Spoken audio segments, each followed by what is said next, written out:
Bom dia, pessoal.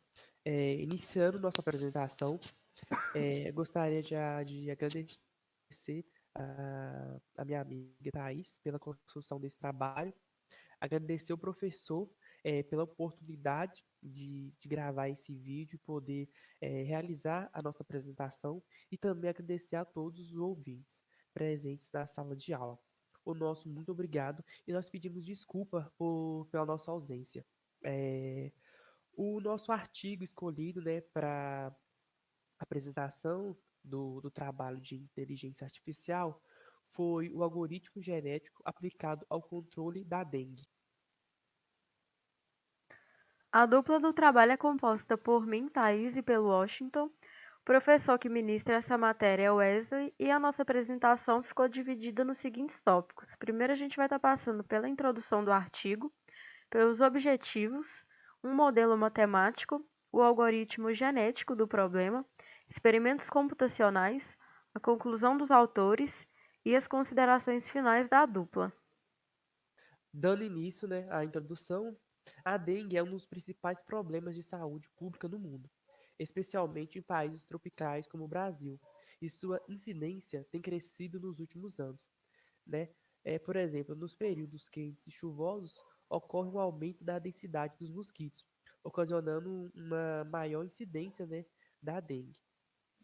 A OMS, Organização Mundial de Saúde, calcula que pode haver 50 a 100 milhões de infecções em todo o mundo a cada ano.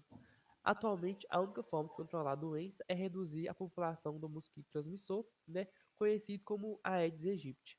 Os controles mais utilizados são físico e químico, e também, né, uma alternativa são os controles genético e biológico. E a detecção precoce e o acesso aos cuidados médicos pode reduzir os casos fatais, né? A prevenção e o controle da doença depende de medidas que controlem o vetor, né? O mosquito Aedes aegypti. A doença ela é transmitida pela picada da fêmea adulta do mosquito, que acasala uma única vez em sua vida. O mosquito ele apresenta o seguinte ciclo de desenvolvimento: o ovo, a larva, a pupa, que é a fase aquática, e a fase adulta. Os controles utilizados pela SUSEM, que é a Superintendência de Controle de Endemias, são o controle físico, que geralmente é feito pelos agentes de saúde pública e pelos próprios moradores, que é a remoção dos criadouros, e o controle químico, que é aplicando os inseticidas.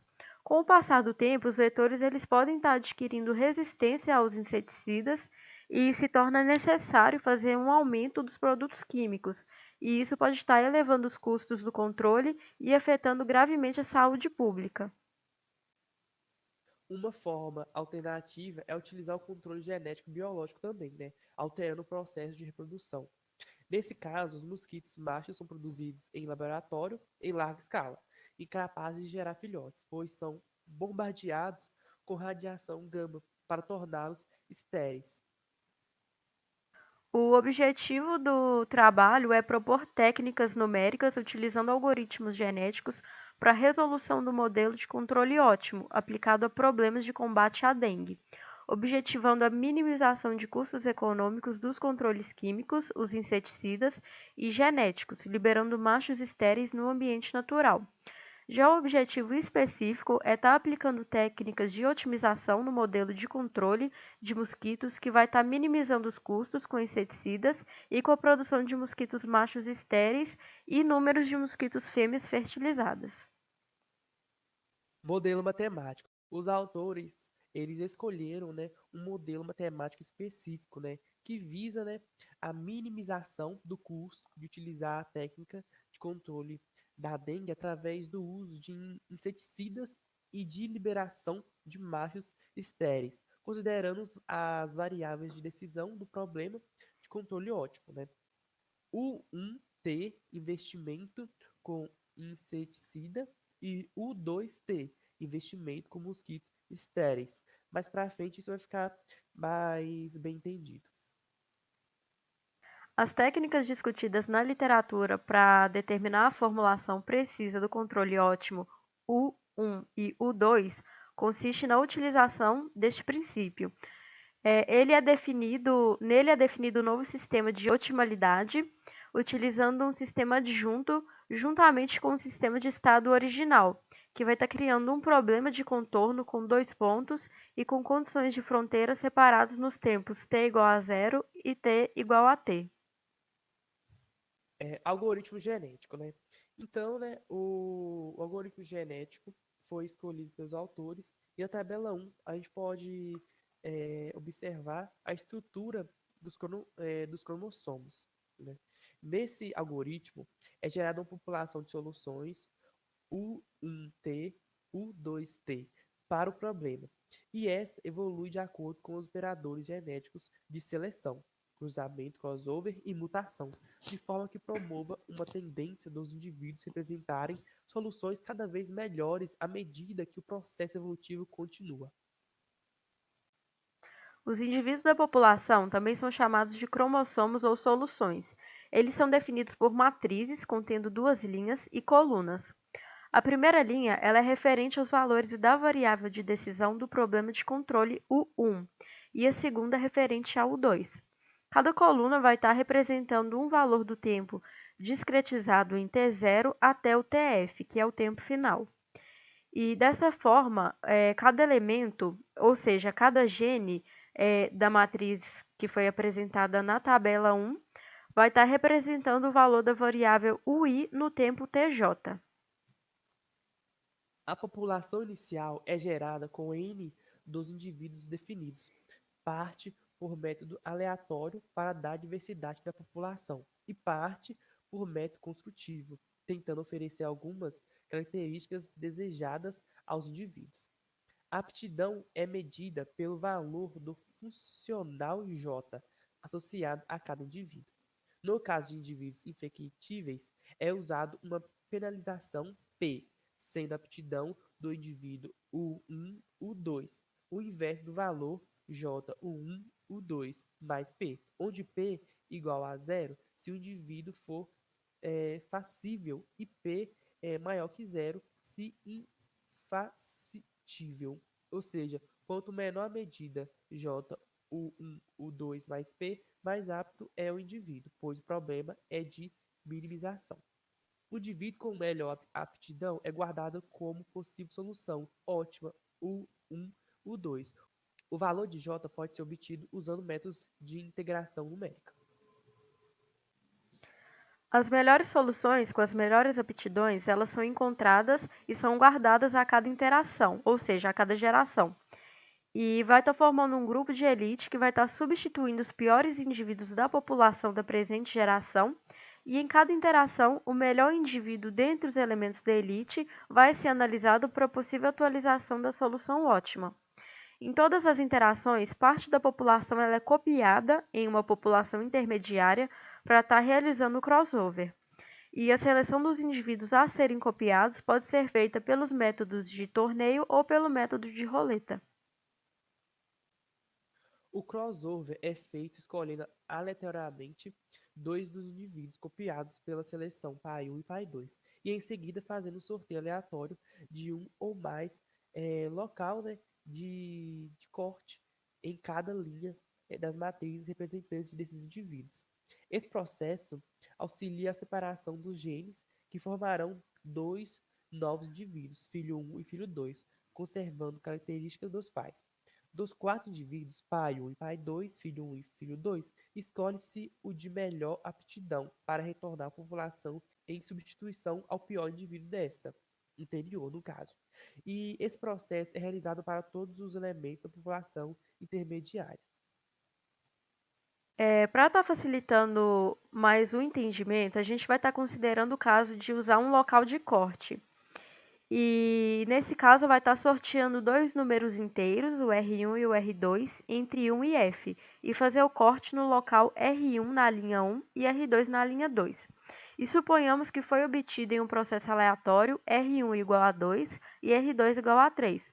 Dessa forma, vai estar havendo uma separação dos dois primeiros genes na linha 1 e na linha 2. E como R2 foi igual a 3, vai estar tendo a separação dos três primeiros genes nos dois cromossomos escolhidos.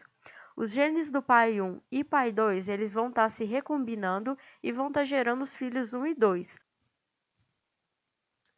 Exatamente. Depois de passar pelo crossover, são escolhidos aleatoriamente indivíduos da geração atual para a mutação.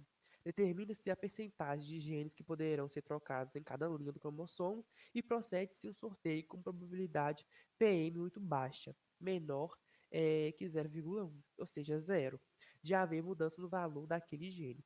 Se for favorável a mudança no valor do gene, se o número sorteado for inferior a PM, procede-se o sorteio, ou escolha, ou no caso, troca também, de novo valor a ser inserido nesse gene, obtendo assim uma nova população, e nessa serão feitos o cálculo da aptidão de cada indivíduo, atualizando a elite e aplicados os operadores de seleção, crossover e mutação. A figura 1 está representando o pai 1 e o pai 2, e como eu expliquei anteriormente, foi feita a separação dos genes nos dois cromossomos escolhidos, e os dois eles se recombinaram para estar gerando os filhos 1 e 2. Então, o algoritmo genético ele está tentando buscar a melhor solução possível para esse problema. E o processo ele é repetido, né, um número G vezes, né, e a solução aproximada, o 1, o 2, é determinada ao final do processo. O algoritmo descrito na figura a seguir resume o processo. Né? A Thais vai estar explicando para a gente aí. Isso. O algoritmo genético descrito nos slides anteriores, ele foi implementado computacionalmente utilizando um software e foi analisado duas situações, utilizando controles fixos no tempo e controles variantes no tempo. E como Washington disse anteriormente, essa figura ela vai estar resumindo o processo do algoritmo. Então, vem o início, logo após é a criação da população inicial, depois passa para a avaliação da aptidão dos indivíduos, atualizando a elite e escolhendo a melhor solução. E logo após vem o teste de parada. Se a geração for igual a G, vai estar parando e chegando no fim do processo. Se não, vai estar fazendo a seleção, o cruzamento e a mutação para estar gerando uma nova população e voltando novamente para a avaliação da aptidão dos indivíduos e fazendo esse ciclo novamente. Exatamente. Então, o processo, né, ele termina com um bom resultado, né? Como conclusão aí, né, o trabalho, ele utiliza-se o algoritmo genético aplicado ao modelo matemático de controle químico biológico existente para analisar o controle do mosquito da dengue, com eficiência e menor custo possível. É analisado duas situações, né, utilizando controles fixos no tempo e controles variantes no tempo. Utilizando o controle fixo, pode-se observar que o custo com inseticida e machos estéreis é menor, com redução da população de mosquitos utilizando um período de tempo mais curto. Já para os controles variantes no tempo, a melhor estratégia obtida pelo algoritmo genético foi utilizar grandes valores no início do processo e diminuir ao longo do tempo, reduzindo a população da fase aquática, né? Fêmeas maturas e fertilizadas e machos naturais. Apesar dos resultados obtidos conter uma carga maior de inseticida do que as soluções anteriores, alguns testes mostraram que, ao utilizar somente mosquitos estéreis, a população diminuiria lentamente e essa redução seria baixíssima. Porém, se utilizar apenas inseticidas, terá que utilizar uma quantidade muito maior e pode estar ocasionando danos ambientais graves e possibilitando também os mosquitos de estarem se tornando mais resistentes aos inseticidas. E dessa forma, a combinação do uso de inseticidas e machos estéreis com baixo custo é muito promissora. E devido à inviabilidade de alterações diárias dos valores de inseticidas e mosquitos estéreis liberados, foram analisados em um período de 10 dias, e nesse caso foi encontrado também um funcional com valor bem próximo ao período diário e muito superior em relação ao valor constante no tempo. E por fim, né, como considerações finais, né, Em consenso, né, a dupla escolheu esse artigo porque, além dos autores mostrarem algumas possibilidades que ajudariam no controle da dengue, eles levantaram também uma pauta muito importante, que é a preocupação com os danos ambientais que o uso excessivo dos inseticidas traz ao longo do tempo, né? E também, né, sobre o algoritmo genético utilizado, nós podemos falar que ele é muito interessante, né? O algoritmo genético utilizado para resolver o problema é muito interessante, porém é complexo para leitores não familiarizados, né? Por exemplo, muitas coisas que nós entendemos foi com base nas aulas do professor. A gente agradece pela atenção. Esperamos que tenha ficado claro sobre a explicação do artigo e, no mais, muito obrigada. Muito obrigado.